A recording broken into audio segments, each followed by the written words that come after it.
नमस्कार साथियों, बात कर रहे हैं हम घोसी उपचुनाव की। समाजवादी पार्टी और बीजेपी के बीच में जो उपचुनाव हुआ, उसमें समाजवादी पार्टी करीब 43,000 वोट से चुनाव जीत चुकी है। वहाँ सबसे बड़ी बात ये थी कि चुनाव बीजेपी और समाजवादी के बीच में था, लेकिन दारा सिंह चौहान समाजवादी पार्टी से इस्तीफा देकर के मंत्री बनने के लिए बीजेपी ज्वाइन किए।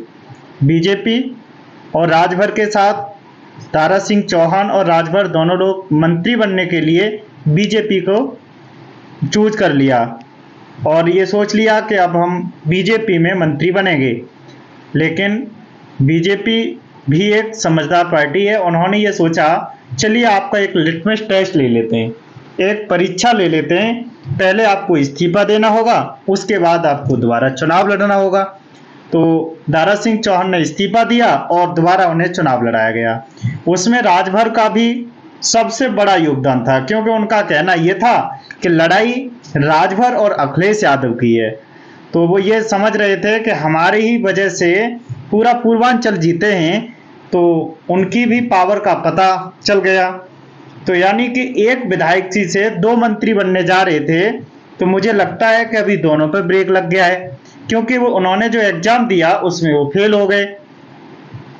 और राजभर तो इधर इतनी बात कर रहे थे कि जैसे कि यदि हम चुनाव नहीं जीते तो हम ऐसा हो जाएंगे, और चुनाव जीतेंगे तो हम 50,000 वोटों से जीतेंगे।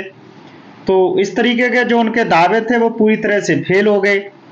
अब आपको क्या लगता है, क्या राजभर को कैबिनेट मंत्री बनाया जाएगा? आप देखते हैं, ये बात तो देखने की है, लेकिन उनकी जो परीक्षा थी उसमें वो फेल हो गए। और ये देखना होगा, जो महेंद्र राजभर हैं, जो स्वाभिमान पार्टी के राष्ट्रीय अध्यक्ष हैं, उन्होंने राजभर के चेहरे को कालिक पोत दिया है।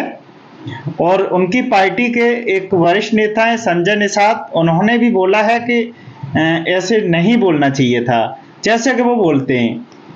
तो इस तरीके से उनका जो बोलने का ढंग है वो किसी को भी नहीं चूकते हैं, चाहे माननीय मुख्यमंत्री योगी आदित्यनाथ हों। जब वो समाजवादी पार्टी के साथ थे तो योगी आदित्यनाथ को मठ में भेज रहे थे, आज वो बीजेपी के साथ हैं तो माननीय पूर्व मुख्यमंत्री अखिलेश यादव को सैफ ही भेज रहे हैं।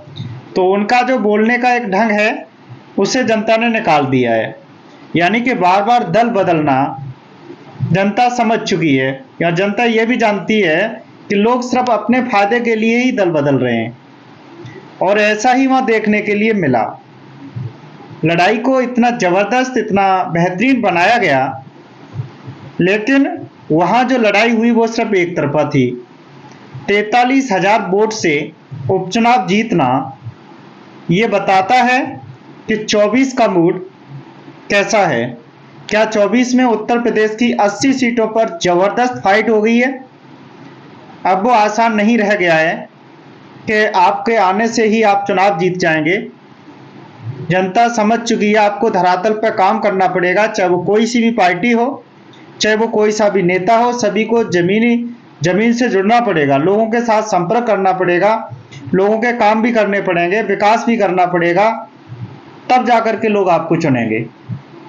इधर इंडिया और एनडीए का जो गठबंधन हुआ है, एक जो इंडिया गठबंधन, दूसरी तरफ एनडीए गठबंधन, जिसमें एक तरफ से मान लो कि एक बहुत ऊर्जा मिल गई है, क्योंकि सबकी नजरें यूपी पर टिकी थी, क्योंकि दिल्ली का रास्ता यूपी से होकर गुजरता है।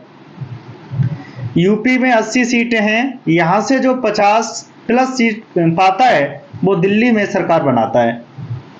तो इस बार जो फाइट होगा इंडिया और एनडीए में, वो जबरदस्त फाइट होने जा रहा है।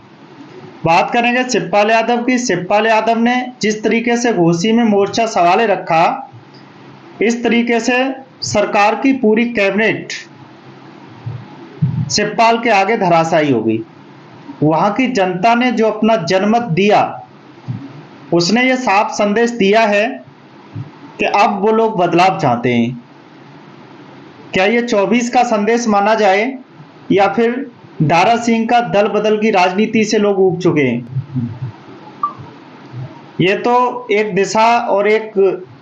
दिशा तो बता ही दिया है। और जो समाजवादी पार्टी को ये जीत मिली है, जिससे उसके अंदर एक नई ऊर्जा का संचार हुआ है, चाहे वो नेता हो या कार्यकर्ता हो, इस जीत को लेकर के वो 24 की रणनीति बना रहे हैं। खासकर जो एक मुद्दा अखिलेश यादव ने उठाया था, पीडीए, इंडिया गठबंधन में पीडीए, वो लगता है कि यहाँ काम किया है। दलित वोट जिस तरीके से समाजवादी पार्टी को मिला है, उसकी वजह है कि समाजवादी पार्टी भारतीय जनता पार्टी को इतना अंतर दे पाई है। और आप सभी को क्या लगता है? अपनी